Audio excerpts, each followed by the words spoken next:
ओम श्री गणेशाय नमः। ओम नमो भगवते वासुदेवाय। श्रीमद् भागवत में द्वितीय स्कंद छठा अध्याय प्रारंभ करते हैं।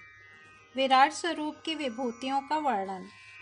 ब्रह्मा जी कहते हैं, उन्हीं विराट पुरुष के मुख से वाणी और उसके अधिष्ठात्री देवता अग्नि उत्पन्न हुए हैं। सातों छंद उनकी 7 धातुओं से निकले हैं।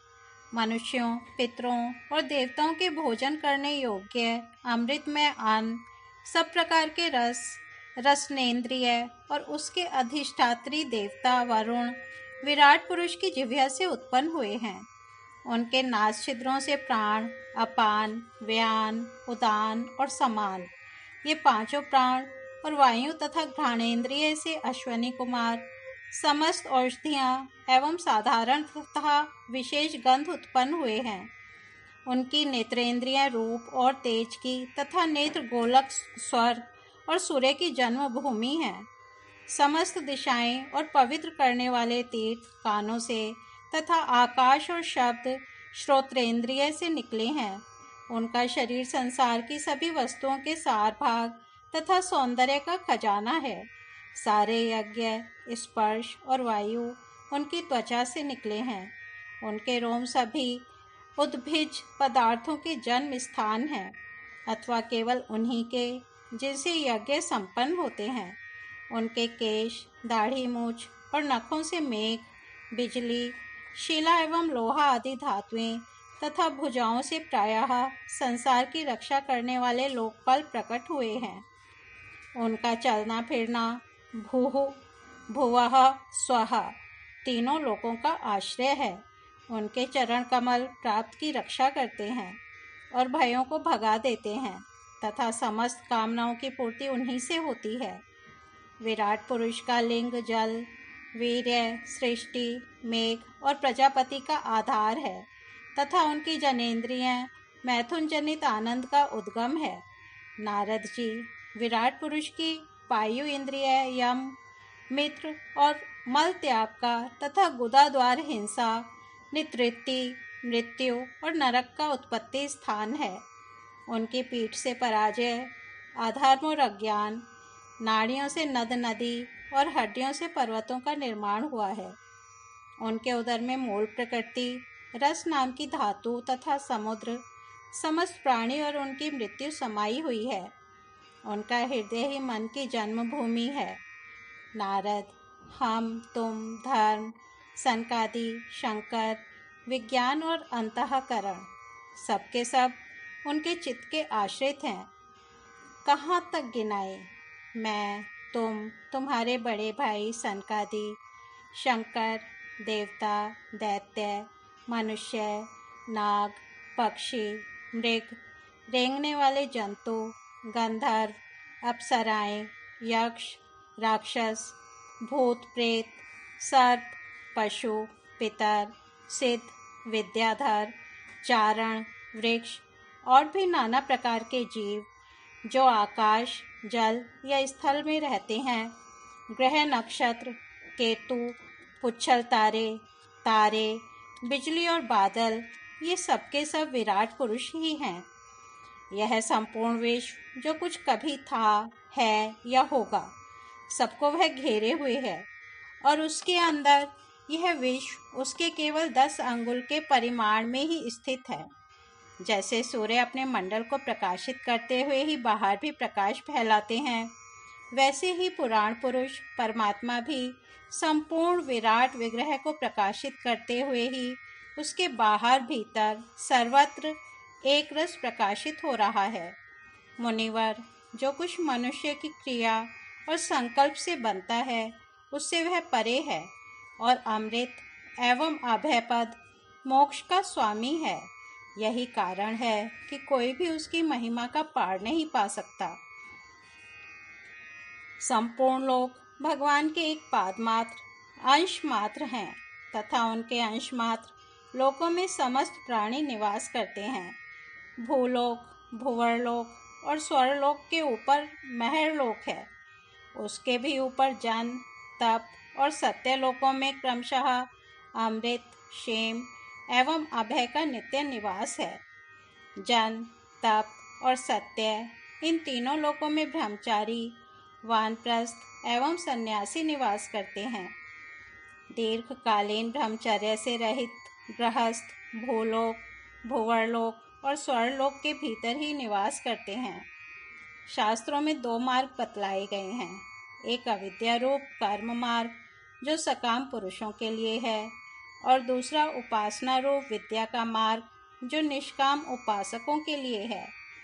मनुष्य दोनों में से किसी एक का आश्रय लेकर भोग प्राप्त कराने वाले दक्षिण मार्ग से अथवा मोक्ष प्राप्त कराने वाले उत्तर मार्ग से यात्रा करता है, किंतु पुरुषोत्तम भगवान दोनों के आधारभूत हैं।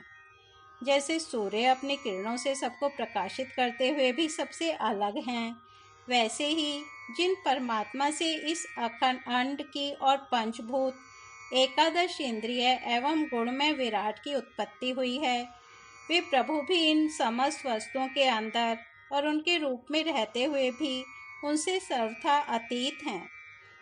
जिस समय इस विराट पुरुष के नाभि कमल से मेरा जन्म हुआ, उस समय इस पुरुष के अंगों के अतिरिक्त मुझे और कोई भी यज्ञ की सामग्री नहीं मिली। तब मैंने उनके अंगों में ही यज्ञ के पशु, यूप, स्तंभ, कुश, यज्ञ भूमि और यज्ञ के योग्य उत्तम काल की कल्पना की। ऋषि श्रेष्ठ, यज्ञ के लिए आवश्यक पात्र आदि वस्तुएं, जौ, चावल आदि औषधियाँ, धृत आदि स्नेह पदार्थ, छह, रस, लोहा, मिट्टी, जल, त्रिक, यजुः, साम, चातुर्होत्र, यज्ञों के नाम, मंत्र, दक्षिणा, व्रत, देवताओं के नाम, पद्धति ग्रंथ, संकल्प, तंत्र अर्थात अनुष्ठान की रीति, गति, मति, श्रद्धा, प्रायश्चित और समर्पण, यह समस्त यज्ञ सामग्री मैंने विराट पुरुष के अंगों से ही इकट्ठी की। इस प्रकार विराट पुरुष के अंगों से ही सारी सामग्री का संग्रह करके मैंने उन्हीं सामग्रियों से उन यज्ञ स्वरूप परमात्मा का यज्ञ के द्वारा यजन किया। तदनंतर तुम्हारे बड़े भाई इन 9 प्रजापतियों ने अपने चित्त को पूर्ण समाहित करके विराट एवं अंतर्यामी रूप से स्थित उस पुरुष की आराधना की। इसके पश्चात समय समय पर मनु, ऋषि, पितर, देवता, दैत्य और मनुष्यों ने यज्ञों के द्वारा भगवान की आराधना की। नारद, यह संपूर्ण विश्व उन्हीं भगवान नारायण में स्थित है, जो स्वयं तो प्राकृत गुणों से रहित हैं, परंतु सृष्टि के प्रारंभ में माया के द्वारा बहुत से गुण ग्रहण कर लेते हैं। उन्हीं की प्रेरणा से मैं इस संसार की रचना करता हूँ। उन्हीं के अधीन होकर रुद्र इसका संहार करते हैं, और वे स्वयं ही विष्णु के रूप से इसका पालन करते हैं, क्योंकि उन्होंने सत्व, रज और तम की 3 शक्तियाँ स्वीकार कर रखी हैं। बेटा, जो कुछ तुमने पूछा था उसका उत्तर मैंने तुम्हें दे दिया। भाव या अभाव, कार्य या कारण के रूप में ऐसी कोई भी वस्तु नहीं है जो भगवान से भिन्न हो। प्यारे नारद, मैं प्रेमपूर्ण एवं उत्कंठित हृदय से भगवान के स्मरण में मगन रहता हूँ। इसी से मेरी वाणी कभी असत्य होती नहीं दिखती, मेरा मन कभी असत्य संकल्प नहीं करता, और मेरी इंद्रियां भी कभी मर्यादा का उल्लंघन करके कुमार्ग में नहीं जाती। मैं वेद मूर्ति हूँ, मेरा जीवन तपस्यामय है। बड़े बड़े प्रजापति मेरी वंदना करते हैं और मैं उनका स्वामी हूँ। पहले मैंने बड़ी निष्ठा से योग का सर्वांग अनुष्ठान किया था, परंतु मैं अपने मूल कारण परमात्मा के स्वरूप को नहीं जान सका, क्योंकि वे तो एकमात्र भक्ति से ही प्राप्त होते हैं। मैं तो परम मंगलमय एवं शरण आए हुए भक्तों को जन्म मृत्यु से छुड़ाने वाले परम कल्याण स्वरूप भगवान के चरणों को ही नमस्कार करता हूँ। उनकी माया की शक्ति अपार है। जैसे आकाश अपने अंत को नहीं जानता, वैसे ही वे भी अपनी महिमा का विस्तार नहीं जानते। ऐसी स्थिति में दूसरे तो उसका पार पा ही कैसे सकते हैं। मैं, मेरे पुत्र, तुम लोग और शंकर जी भी उनके सत्य स्वरूप को नहीं जानते। तब दूसरे देवता तो उन्हें जान ही कैसे सकते हैं। हम सब इस प्रकार मोहित हो रहे हैं कि उनकी माया के द्वारा रचे हुए जगत को भी ठीक ठीक नहीं समझ सकते। अपने अपने बुद्धि के अनुसार ही अटकल लगाते हैं। हम लोग केवल जिनके अवतार की लीलाओं का गान ही करते रहते हैं, उनके तत्व को नहीं जानते। उन भगवान के श्री चरणों में मैं नमस्कार करता हूँ। वे अजन्मा एवं पुरुषोत्तम हैं। प्रत्येक कल्प में वे स्वयं अपने आप की ही सृष्टि करते हैं, रक्षा करते हैं और संहार कर लेते हैं। वे माया के लेश से रहित केवल ज्ञान स्वरूप हैं और अंतरात्मा के रूप में एक रस स्थित हैं। वे तीनों काल में सत्य एवं परिपूर्ण हैं। न उनका आदि है न अंत। वे तीनों गुणों से रहित सनातन एवं अद्वितीय हैं। नारद, महात्मा लोग जिस समय अपने अंतःकरण, इंद्रिय और शरीर को शांत कर लेते हैं, उस समय उनका साक्षात्कार करते हैं। परंतु जब असत पुरुषों के द्वारा कुतर्कों का जाल बिछाकर उनको ढक दिया जाता है, तब उनके दर्शन नहीं हो पाते। परमात्मा का पहला अवतार विराट पुरुष है। उसके सिवा काल, स्वभाव, कार्य, कारण, मन, पंचभूत, अहंकार, तीनों गुण, इंद्रियां, ब्रह्मांड, शरीर, उसका अभिमानी, स्थावर और जंगम जीव, सबके सब उन अनंत भगवान के ही रूप हैं। मैं, शंकर, विष्णु, दक्ष आदि ये प्रजापति, तुम और तुम्हारे जैसे अन्य भक्तजन, स्वर्गलोक के रक्षक, पक्षियों के राजा, मनुष्य लोक के राजा, नीचे के लोकों के राजा, गंधर्व, विद्याधर और चारणों के अधिनायक, यक्ष, राक्षस, सांप और नागों के स्वामी, महर्षि, पितृपति, दैत्येंद्र, सिद्धेश्वर, दानवराज और भी प्रेत, पिशाच, भूत, कुष्मांड, जल जंतु, मृग और पक्षियों के स्वामी एवं संसार में और भी जितनी वस्तुएं ऐश्वर्य, तेज, इंद्रिय बल, मनोबल, शरीर बल या क्षमा से युक्त हैं, अथवा जो भी विशेष सौंदर्य, लज्जा, वैभव तथा विभूति से युक्त हैं, एवं जितनी भी वस्तुएं अद्भुत वर्ण वाली, रूपवान या अरूप हैं,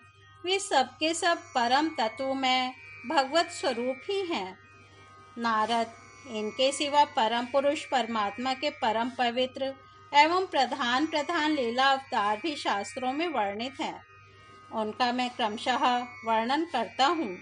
उनके चरित्र सुनने में बड़े मधुर एवं श्रवणेन्द्रिय के दोषों को दूर करने वाले हैं। तुम सावधान होकर उनका रस लो। इस तरह श्रीमद् भागवत में द्वितीय स्कंद 6ठा अध्याय समाप्त होता है।